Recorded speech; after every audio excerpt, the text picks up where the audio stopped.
We've been talking a little bit about publications, about source texts, about beginning to do some book reviews.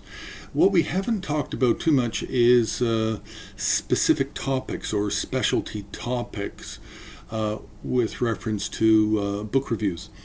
And this is different than collections. It's different than museum collections or private collections because we're talking about a specific subject. And so we're going to start off by really introducing a publication that some people might not be aware of. And it's something that I use from time to time in the English.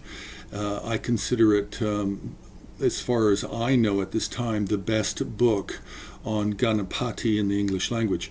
And the book was actually published, I believe it was 91, and it's called Ganesh, Studies of an Asian God, and it's edited by Robert L. Brown, and it's published through SUNY, State Universities of New York.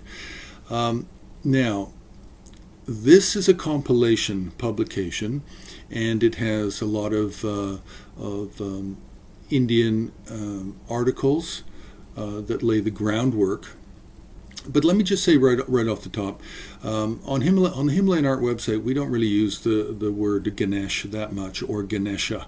And the reason is because in Himalayan art and in Tantrica Buddhism, and the Tantrica Buddhism that comes through the Tibetan language and translated into the Tibetan language, Ganesh is not really used as the Sanskrit word for the elephant god. The term that's used is Ganapati.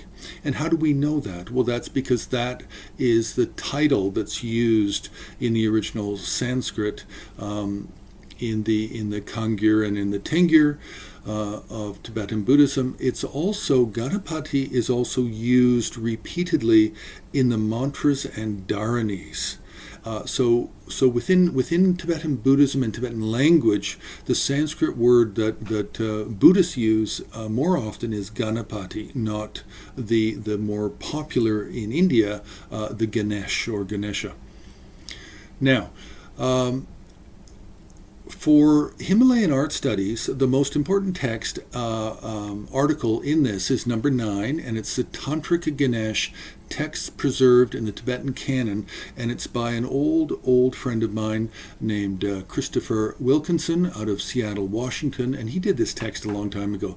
He actually wrote this in the at the UW, at the University of Washington, in it had to be the late 70s. And then it wasn't published until I guess it's 91 with SUNY. But this text is the Tantrica Ganesha is primarily looking at all the source texts in the Kangyur and the Tengyur of the Tibetan canon, and it gives an excellent foundation for understanding all of the different visual forms that we find in the art. So this book is not just about Chris Wilkinson and his article. We also have literary aspects of Japan's dual Ganesha cult by Jim Sanford, or James H. Sanford. Then we have Lewis Lancaster with an article, Robert Brown himself with an article, Phyllis Granoff with an article, and several other people with very interesting articles on the wives of Ganesha, or on Ganesha in the Jain religion.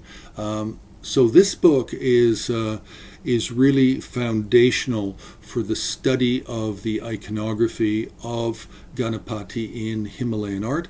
Now, don't forget, you can press the like button, you can subscribe, you can comment, and you can also join HAR on Patreon.